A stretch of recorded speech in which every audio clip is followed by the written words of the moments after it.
আসসালামু আলাইকুম। সবাই কেমন আছেন ভাই ও বোনেরা? আমি দীর্ঘ 17 দিন কষ্টে ছিলাম। 17 দিন কষ্টে থাকার পর আজকে স্বস্তি হয়েছে।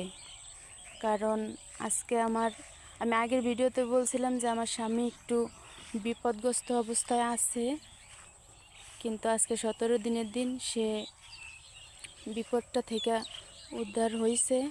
তার জন্য সবাই দোয়া করবেন। আজকে আমার মন খুব ভালো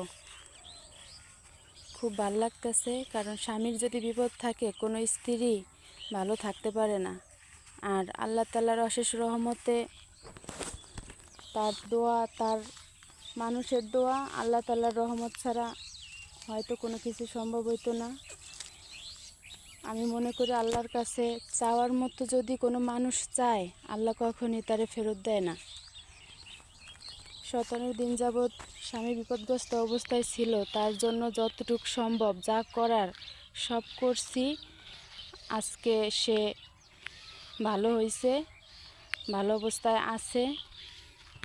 সবাই তার জন্য দোয়া করবেন।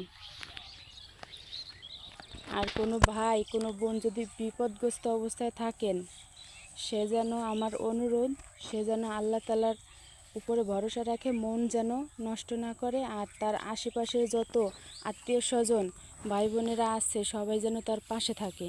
কারণ বিপদের সময় নিজের আত্মীয় স্বজন যদি পাশে থাকে, তারা যদি মনে বল দেয়, তাহলে অনেক ভালো লাগে।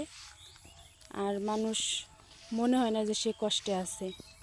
সবার অনুরোধ রইল, সবাই ভালো থাকবেন। আসসালামু আলাইকুম। দোয়া করবেন সবাই। ধন্যবাদ।